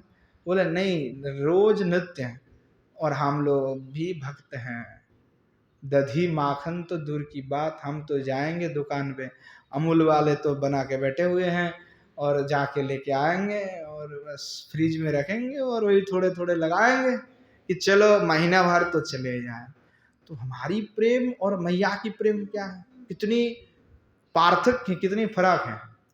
अब आप कहेंगे कि नहीं हमारे पास तो टाइम नहीं है, हमारे पास स्थिति नहीं है। तो बताओ, इतनी बड़ी रानी है, उनके पास क्या टाइम था? जो इतनी बड़ी रानी है उनके पास टाइम ही टाइम थे, और जो रानी है हो चुके उनके, वो कहेंगे कि भाई मैं जा करके स्वयं नदि मंथन करूंगा, वो तो कहेंगे मेरे पास सेविका है वो करे, हम तो बैठे रहेंगे श्रृंगार करके। क्या मैया श्रृंगार करके बैठी हुई हैं? नहीं, भगवान के लिए परिश्रम कर रहे हैं, श्रम करें, आनंद करें। तो दूध भी उपलब्ध है, दही भी उपलब्ध है, हम स्वयं नहीं कर सकते हैं, क्योंकि स्वयं करने की अपेक्षा नहीं, क्योंकि हमारे पास अर्थ है, धन है।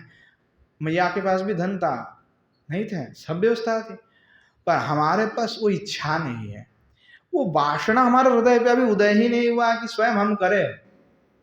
हमारे वो प्रेम इतनी प्रगाढ़ नहीं हुए कि हम स्वयं करेंगे। अगर प्रेम प्रगाढ़ होते तो फिर हम करते हैं, अगर उनकी चिंता होता तो हम बिल्कुल करते कि नहीं करते हैं।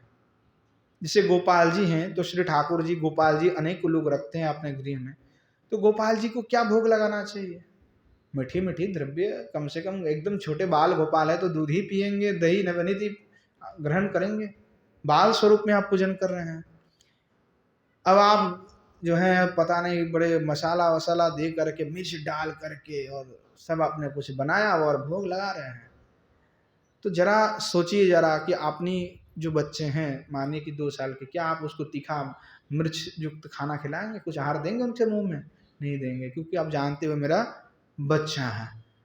परंतु जब गोपाल जी की सेवा करेंगे तो स्वयं की उदर पूर्ति के लिए फिर आप उनको भोग लगाएंगे, तो ये भाव फिर वृद्ध हुआ कि नहीं हुआ?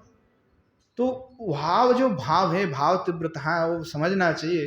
कि इसलिए गोस्वामी पाद ने कहा, जो भी रस का आप आश्रय करे, कोई सख्य रस का आश्रय करता है, तो कोई वात्सल्य रस का आश्रय करता है, कोई मधुर रस के भी आश्रय करते हैं।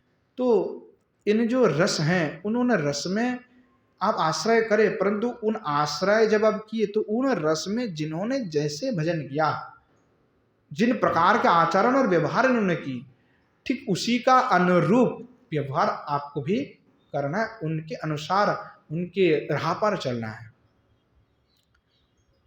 तो तब तो ठीक है, नहीं तो क्या होगा, फिर वो बिगड़ जाएगा कि हम कह तो रहे हैं वात्सल्य रस को पा सकें, परंतु उसमें वात्सल्यता दिख नहीं रहे हैं। सख्यता तो हम कह रहे हैं, पर उसमें सख्यता दिख नहीं रहे हैं। हम मधुर कह रहे हैं, पर मधुरता उसमें दिख नहीं रहे हैं। स्वयं की शर्त के अलावा और कुछ दिख ही नहीं रहा है। तो जो भी जो उस रस के उपासक हैं, उन रस के जिन्होंने उस रस का आश्रय करके पूर्व में जिस प्रकार आचरण किया, उस प्रकार रस से युक्त होकर के भजन करना है, तब जाकर के गोविंद की प्राप्ति हो सकते हैं। कि मैया की इतनी जो अद्भुत प्रेम है कि रोज रोज नवनीत जो है बना रहे हैं, रोज रोज। तो क्या हम थोड़ा नहीं कर सकते 10-15 मिनट करके? चलो आजकल तो, पहले तो हाथ से ही करना पड़ता, आजकल तो मशीन भी आ गए हैं कि एक ऐसे प्रेशर दबाव और बन जाता है तुरंत डर करके, है।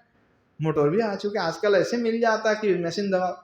तो कम से कम घर की वस्तु, यानी जो गृह में हम बना रहे हैं, उस गृह की वस्तु श्री ठाकुर जी को भोग लगाए। बाहर के जो द्रव्य है, उस बाहर के द्रव्य को भोग ना लगाया जाए, क्योंकि बाहर के द्रव्य पता नहीं कौन कौन सी स्थिति में, कौन से सदाचार या दुराचार पता नहीं क्या करके उन्होंने बनाया है। तो इसलिए जो श्री ठाकुर जी को जब भोग लगाया जाता है, तो प्रयास करें कि स्वयं अपने हाथ से उसका निर्माण किया जाए, स्वयं उसको बनाए। तो स्वयं बनाते हुए देखिएगा कितने आनंद भी आते हैं कि जब निर्माण करते हैं कोई वस्तु, कि श्री ठाकुर जी आपके लिए हम निर्माण कर रहे हैं, तो उसमें एक आनंद है और वो भजन है, वो नहीं कि वृथा आपकी समय नष्ट हो रहा है। जैसे कोई आप रसोई कर रहे हैं, कोई मिठाई बना रहा है स्वयं भगवान ठाकुर जी के लिए, तो आप सोच सकते अरे भाई मेरे माला जब छूट गए, आज तो माला जब ही नहीं हुआ, इस चक्कर में पड़ करके नहीं। आपकी ये भजन है, आपका ये कोई समय व्यर्थ नहीं। कोई बैठ करके माला जप करते हुए जितना उसको भजन हुआ, आप श्री ठाकुर जी के लिए रसोई करते हुए भी आपको उतने ही भजन प्राप्त हुआ। और अगर आपको उत्कंठा अधिक है, ठाकुर जी की रसोई करते हुए और माला जप करते हुए उत्कंठा नहीं है, तो दोनों में कौन सा श्रेष्ठ हो जाएगा? जिसमें उत्कंठा है वो सेवा श्रेष्ठ है, जिसमें उत्कंठा नहीं है वो सेवा श्रेष्ठ नहीं है। तो उत्कंठा युक्त सेवा होनी चाहिए, तीव्रता होना चाहिए, प्रेम तीव्र होना चाहिए। तो ये ना सोचे कि चलो मैं झाड़ू लगा रहा हूं और माला जप नहीं कर पाया तो मेरा भजन नष्ट हो गया। नहीं, ये नहीं है। ठाकुर जी की जितने भी सेवा है वो सब समान रूप में है, कोई किसी से कम बिल्कुल नहीं है। तो स्वयं करेंगे तो एक आनंद आएगा, अलग अनुभूति आएगा। तो अनुभूति साधक के लिए जरूरी है, आवश्यक है। जितने अनुभव होंगे, जितनी सेवा करेंगे, तो अनुभव बढ़ते जाएगा। तो प्रयास करे जो स्वयं में करो, क्योंकि आजकल बाहर की कोई वस्तु की शुद्धता नहीं रहे। और गोस्वामी पाद ने इसलिए भी कहा कि जिह्वा की जो लालसा है, उस लालसा को खत्म करना है। जिह्वार लालसाय जीव इति उति धाय, शिष्ण उदर परायण कभु कृष्ण नहीं पाए। यानी जो जिह्वा की लालसा है, उसके लिए जीव क्या क्या नहीं करते हैं, इधर उधर भगते रहते हैं जिह्वा की लालस की पूर्ति करने के लिए। भगवान के नाम चढ़ा देंगे कि प्रभु को खिलाना है, अरे प्रभु को नहीं, स्वयं को खाना है। हमारे लिए तो विषय ग्रहण बंद है, तो क्या करे, बोले भगवान के ही नाम लेकर के खा लेते हैं। प्रभु तो सब कुछ खा सकता है, पर हमारे लिए बिल्कुल निषिद्ध है, हम नहीं ग्रहण कर सकते। तो जिह्वा की लालसा है, उन्हें लालसाओं को परित्याग करना है। तो पुरुषामृत में पहले ही कह दिया ना, बचो वेगम इत्यादि कहकर के कहा कि जिह्वा की वेग को भी और वाणी की वेग के, इन सबको एकदम नष्ट करना है, त्याग करना है। शिष्ण उदर परायण को भू कृष्ण नाही पाए। जिसको अतिरिक्त काम वासना है, वेग है काम की, और उदर परायण है, यानी खाने में जो है ये वो खाने की अभिलाषाएं रखते हैं, ऐसे व्यक्ति को कभी भी कृष्ण की प्राप्ति नहीं होता है। तो आचार्यपाद कह रहे हैं कि ऐसे व्यक्ति को नहीं होता है कृष्ण प्राप्ति। विषय अन्न खाइले मलिन हाय मन, मलिन हृदय नहाय कबू कृष्ण भजन। अब ये है कि विषय का अन्न खाएंगे तो वो मलिन हो जाएगा मन, और मलिन हृदय में कृष्ण का भजन ही नहीं हो पाएगा। तो ये सारे विषय को विचार करके ही फिर भजन करना है कि मैं विषय का अन्न ना खाऊं, कि स्वयं ही कोई कार्य करूं और स्वयं ही उससे अपना जीवन धारण करो, या तो सबसे बढ़िया है कि भिक्षावृत्ति का ही अवलंबन किया जाए। तो साधक के लिए साधना इस कठोरता से करना है ताकि हमें भगवत चरण प्राप्ति हो। धीरे धीरे हमारे अंदर शुद्धता होते जाए, प्रेम बढ़ते जाए, तीव्रता बढ़ते जाए, उत्कंठता बढ़ते जाए। तो जो छोटे छोटे सेवा हैं उसमें बहुत ध्यान देने के विषय हैं। जैसे श्री ठाकुर जी के श्रृंगार कर रहे हैं, सेवा कर रहे हैं, तो उस समय कोई फोन आ जाता है तो हम फोन उठा लेते हैं, सेवा तो ऐसे ही ठाकुर जी पड़े हुए हैं। तो ऐसा नहीं है कि उस सेवा के समय में उस सेवा में ही डूबे रहना है, कि जिस सेवा हम कर रहे हैं उसमें हमारा पूर्ण तन मन उसमें समर्पण हो, किसी और विषय में ना आ जाए। ठाकुर जी की चिंतन करते करते ही सेवा करते रहे। गोपियाँ क्या करती, जब रसोई कर रहे हैं तो भी श्री भगवान ठाकुर जी के ही जो है चिंतन कर रहे हैं। कई गोपियाँ दूध दहन कर रहे हैं तो दूध दहन करते हुए श्री भगवान को दर्शन कर रहे हैं। गोपियाँ नारद मुनि से शिकायत कर रहे हैं। नारद मुनि परिवहन करते करते एक बार ब्रज में आए तो गोपियों जो हैं, गोपियों से हालचाल पूछे नारद जी क्या कैसे चल रहा है सब। तो सब गोपियाँ जो है शिकायत करने के, बताओ मत भगवान, सारे सत्यानाश हो चुके हैं, हमारे सर्वनाश हो चुके हैं। तो हम भी तो चाहते कि हमारा सर्वनाश हो जाए। सर्वम नाशयति सर्वम की मृत्युक्ते सर्वम विषयम नाशयति सर्वनाशः, कि सारे विषय हमारे नाश हो जाए प्रभु। तो गोपियाँ क्या कह रहे कि क्या कहे, बोले नारद जी कहते कि क्या हुआ, ऐसी बात क्यों कर रहे, बोले बोलिए मत, ऐसा पता नहीं कौन से प्रेम हो चुका है इस कन्हैया से, इतने चिंतन हो चुके हैं कि बोले रसोई कर रहे हैं, और रसोई करते हुए क्या कर रहे हैं, बोले श्री भगवान बंसी बजा रहे हैं। तो वंशी वादन सुन करके मन हृदय इतनी पिघल गए कि आंसू बहते जा रहे हैं, और आंसू टपक टपक करके लकड़ी क्या हो गया, भीग गए। अब चूल्हा तो हमने चढ़ा दी और रसोई भी चालू प्रारंभ, आग भी जला दी, अब आग जल नहीं रहा है क्योंकि आंसू जो टपक रहे उस आंसू से लकड़ी पूरा भीग गए और धुआं धुआं हो गए, बिल्कुल चारों तरफ धुआं धुआं हो गए। सासा करके कह रहे क्या रे बहू, गीली लकड़ी कोई डालता है क्या, सारे सब धुआं धुआं कर दिए। क्या कहे बताओ, रसोई भी नहीं हो पाते। एक गोपी कहने लगे कि क्या कहे, हम जब यमुना जी में जल लेने के लिए जाते हैं, अब जल जैसे लेने के लिए गए तो जैसे घड़ा भरी हमने, और जैसे घड़ा भरा थोड़ा सा आगे ही बढ़े थे कि भगवान ठाकुर जी आ गए कृष्ण, कल अरे मोते भी थोड़ा पानी पिलवा दियो।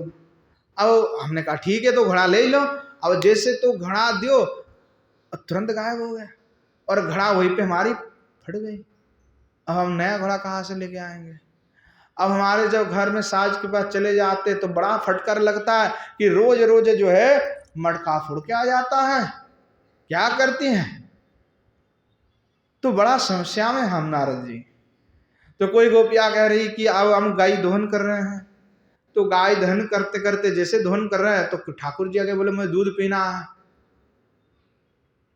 तो दूध पीने लगते हैं। अब मैं दोहन करूँ तो कहा कि ठीक है कोई नहीं, चलो मैं ही पकड़ लेता हूँ, तुम दोहन करते जाओ। अब वो पकड़ लेते हैं, अचानक गायब हो जाता है और दूध सब गिर रहा है, गिरते जा रहा है, भाई कहाँ है पता नहीं। तो ऐसे ऐसे हमारे साथ हो रहा है, हम क्या कहें, हमारी स्थिति ही सब बिगड़ गया, सब कुछ नाश हो चुके, बस हमें तो सास से डांट फटकार ही लग रहा है। यानी इतनी तन्मयता, इतनी प्रगाढ़ प्रेम की सर्वत्र इनको कृष्ण का दर्शन हो रहा है, श्री ठाकुर जी का दर्शन प्राप्ति हो रहा है। तो आप भी तन्मय हो जाओ। तो कहीं ना कहीं लोग कहते हैं कि वृंदावन में आज भी श्री ठाकुर जी वेणुवादन कर रहे हैं, आज भी गैया चरा रहे हैं और आज भी रास हो रहा है, आज भी श्री ठाकुर जी लीला कर रहे हैं। वो तो उनकी कृपा की बात है, जो उस रस में डूब जाए उस रस में जो डूबा है वो अवश्य ही उसका दर्शन कर पाते हैं। तो बस उसमें निमग्न होना है, उसमें डूबना है। जब तक डूबेंगे नहीं, बाहर विषय से जब तक जोग रहेंगे हमारी, यानी आंखें जब जैसे कोई डुबकी लगा लेते सब अंदर, तो बाहर कुछ दिखता नहीं है। तो हमारे क्या है कि गले तक तो डुबो लिए पर बाहर अभी विषय को देख रहे हैं, इसलिए हमें कोई अनुभव नहीं हो रहा है। तो वो पूरा ही डूबना है, पूरा डूबने से बाहर विषय और दिखेंगे नहीं, बस रस ही दिखेंगे फिर। तो डूब जाना है उस लारस में श्री ठाकुर जी के चिंतन में। आज समय भी हो चुके हैं, तो आज यहीं पे विश्राम देते हैं और आगे श्री ठाकुर जी के जो गोवत्स चारण लीला है उसका भी हम आस्वादन करेंगे। आज विश्राम देते हैं। प्रेम से बोलिए जय जय श्री राधे श्याम निताय गौर शितानत प्रमानंद हरि हरि। श्री युगल सरकार की जय। श्री युगल सरकार के समस्त पार्षद वृंद की जय। श्री वृंदावन धाम की जय। धाम में विराजमान सभी संत वैष्णव भक्त वृंद की जय। श्री गिरिराज गोवर्धन की जय। श्री यमुना मैया की जय। श्रीमन महाप्रभु की जय। श्रीमन महाप्रभु के समस्त पार्षद वृंद की जय। श्री नवद्वीप धाम की जय। धाम में विराजमान सभी संत वैष्णव भक्त वृंद की जय। श्री गंगा मैया की जय।